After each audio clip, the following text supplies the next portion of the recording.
Good morning. My name is Nadine Dolby, and I'm president of Animal Advocates of Greater Lafayette. And today I am very pleased to have Teresa Fee with us here today. Teresa is the founder and president of Loving Paws Animal Center in Battleground. And today we're going to talk primarily about kittens because it is kitten season. But first I wanted to ask Teresa to tell us something about yourself and something about Loving Paws for people who aren't familiar. Well, for me, I am a mom of 2 daughters. They are grown, and I am a stepmom of 4 that are grown. And my husband and I also adopted a little girl about 7 years ago, and she's going to be 9. As far as Loving Paws, we are strictly a homeless cat rescue. We specialize in feral, sick, injured cats, and of course little kittens. So can you tell us why you started Loving Paws? Where did it come from in your life?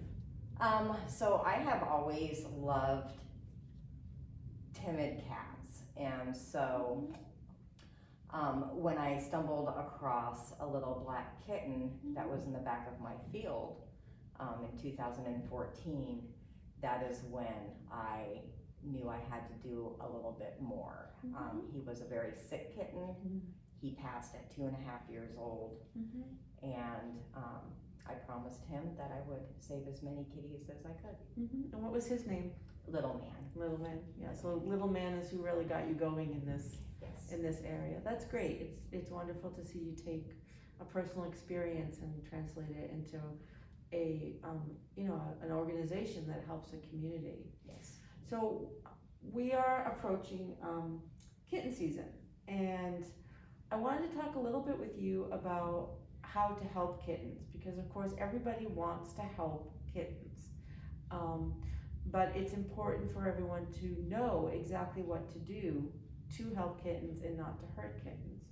So let's say somebody is just walking along on a sidewalk, or they're walking in a quiet wooded area, and they come across some kittens, and there's no mom cat around. So a lot of people, they'd want to just scoop the kittens up and take them home and get them to a shelter or do something, or get them to you. Is that a good thing to do? No. Okay, can you tell? You're right. Can you tell us why that isn't such a good thing to do? First of all, cats, especially females, they are very good at picking their location for their kittens. They know their surroundings as far as where to get their food and what wildlife is around. Are they always good? No. So although you may see kittens of various ages alone, it does not mean that mom has left them or that something has happened to her. She's taking a break, she's going for a bite to eat, a quick potty break. Maybe she just wants to go roam around, or she's looking for a new location. If her location for her babies have been invaded, they will move them. Don't take the babies. Okay, so that's a big one. Don't take the babies. Don't take the babies. So what should you do instead? What sort of person? A person is concerned about these kittens who appear to be with no mother around. What should you do instead? Well, first, check the kittens. You don't need to handle them. Okay. Do they appear healthy? Are they warm? Are they moving around? Do they seem that they're comfortable? Are they crying? If all of those things are fine, let mom come back to them. Monitor the area. Typically, if a mom is concerned as to where she has her babies, like I said before, she's going to move them. She's going to do everything she can to protect them. The last thing she wants is for them to come missing. Just leave them. Okay. Just monitor and leave them. Okay, so you monitor and you leave them, and you wait a few hours, and Teresa's right, the mother cat shows up. but still you have a cat, a bunch of kittens out in an area, you're concerned about them. What should you do in that case? If the cat appears to be friendly, if she approaches you, she lets you touch her, maybe even pick her up, go ahead and take her and the babies and reach out to an animal rescue. Sometimes we're full. Kitten season is one of those times. You can also try calling a vet clinic. Sometimes they are willing to take them in.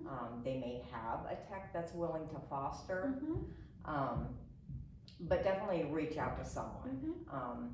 You can also register to be a foster for a rescue, so that we can provide the medical care that they need.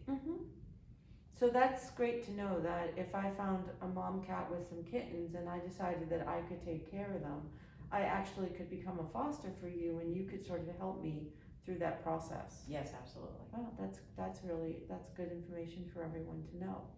So the mom, in this case, all works out fine. The mom shows up, you take the advice, you wait a few hours, the mom comes and you take the cats, you get them to a rescue or to you take them home as a foster, you have the different options. Yes. What do you do if you wait a few hours or even a whole day and there's no evidence of a mom? Then what do you do to help these kittens? Really what is best for them, if they don't appear to be sick or injured or really in harm, you can put them in a carrier and just make sure they're comfortable and they're in a shaded area near that area. Don't ever move them too far, and set up a trap for mom. Okay. And the best way to get mom in a trap is if you butt the carrier up to the back of the trap. Okay. She can see right through, she can see her babies, she can hear them, and for her, she'll go right in, assuming she can get to them. Sometimes that works. That's how we know mom is around, and sometimes we don't see mom. And of course, we then take the babies and we make sure we do just the same thing we did if we got mom and baby. It's just that we wouldn't have a mom to feed the babies at that point, right? Yeah. So there are a lot of ways that people get kittens during kitten season. Of course, we encourage people to adopt from a local shelter or a rescue because then we know the kittens have had some medical attention and have been neutered or spayed, and that's really important.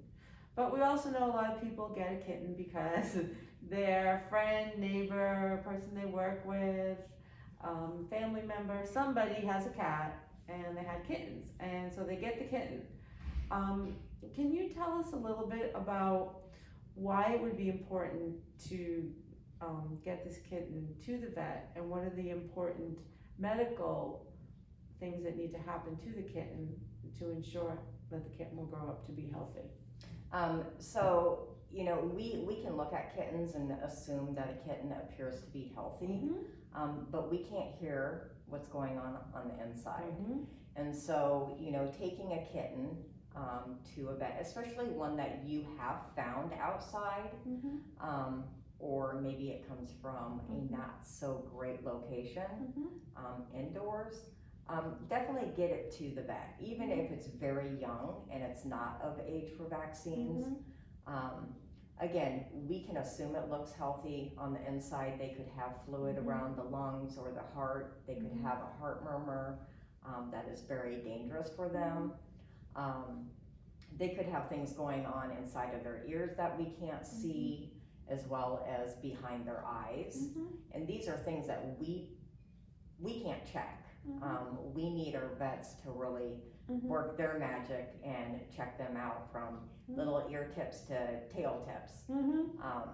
So getting them to the vet is very important. One thing people often assume is that kittens have very strong immune systems. No. Okay, that's true. It's a myth out there. Can you talk about that myth and what actually why kittens are actually particularly vulnerable? Well, kittens, one, they can't even regulate their body heat until they're about 3 to 4 weeks old, and some just don't, even after that.